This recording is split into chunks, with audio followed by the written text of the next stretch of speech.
One of the preeminent fighters for freedom in Washington. He's as mad about this war in Libya as I am, and he's here to give his take on this unconscionable use of force. Here with us now, Kentucky Republican Senator Rand Paul. Senator Paul, welcome to Freedom Watch. Good to be with you, Judge. We just listened to the president attempt to justify 10 days after he unilaterally authorized the invasion of Libya by American forces. What are your thoughts, Senator Paul? Well, I guess I'm just amazed at the hypocrisy. You know, he ran on a campaign saying that the president shouldn't do this unilaterally. He was quite explicit about it, saying that Congress should be involved. The declaration of war power comes from the Constitution, resides in Congress, and yet he directly went against what he campaigned on. I guess what amazes me is that he said he consulted people. He consulted people at the UN, he consulted people in Arab countries, he consulted people at NATO, but he did not consult Congress. And I really think that this is a very big problem for him. Even during the Bush years, you know, Bush came to Congress before he went into Afghanistan and before he went into Iraq. Wasn't a declaration of the war, but at very least he came to Congress first. Some of your colleagues, notably Senator John McCain, Republican from Arizona, I haven't heard his comments on the speech, but before the speech, applauded the president's invasion and said something to the effect of, "This is a beautiful opportunity for freedom and democracy." How do you respond to that, Senator Paul? Well, I'd say it's kind of unclear. You know, when we went in the 1980s, we supported some people called freedom fighters in Afghanistan. Turns out one of the freedom fighters was Osama bin Laden.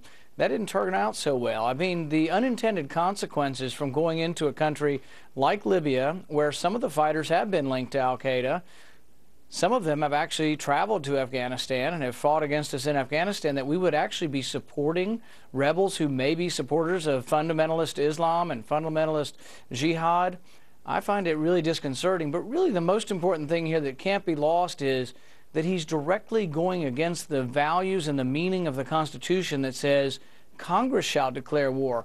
This was an important check and balance. I mean, there were checks and balances because we wanted to make it difficult. They were so used to kings in Europe going to war after war after war, continual war. The way they were going to stop that, as our founding fathers said, Congress should have a say in declaring war, and that it shouldn't be left up unilaterally to the president. All right, what happens now? Congress has been off for a little over a week. You will all return to Washington in a day or so.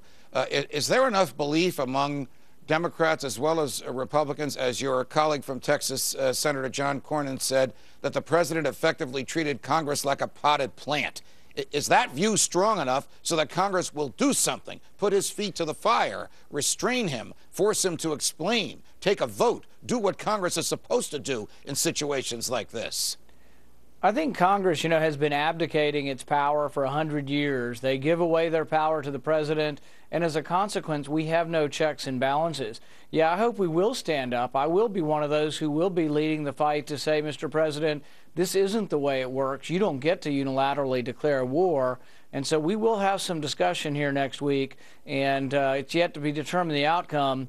It will somewhat be determined by whether or not those in the Democrat Party who have been against unilateral war, whether or not they'll stand up to their own president. So far, the blogosphere has not stood up to the president. Let's see if the Democrats in Congress are a little bit more sincere. Two Republican members of Congress in the House, two of your father's colleagues, not your father, at least as far as I know, not your father, have introduced legislation or plan to tomorrow, which would defund the Libyan war, effectively order the president to pull all the troops and all the military forces out immediately.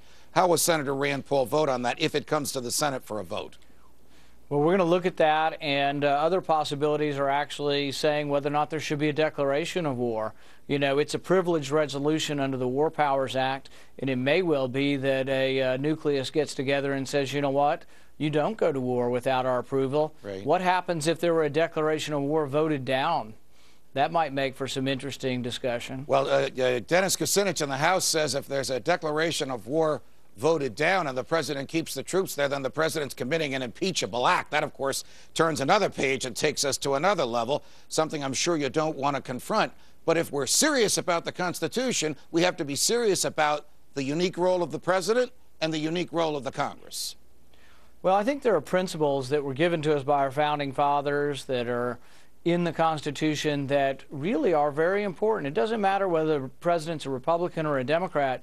These are very important principles, and these checks and balances were meant to restrain an out-of-control presidency. We did not want a monarchy. We did not want a president who could act or declare war without approval by Congress. Right. So I think this is an eternally important debate, and we will continue it, and we will enjoin it this week. Senator Rand Paul from the great state of Kentucky. Oh, by the way, good luck to Calipari's Wildcats, and thank you very much. Thank you for you joining us tonight, Senator.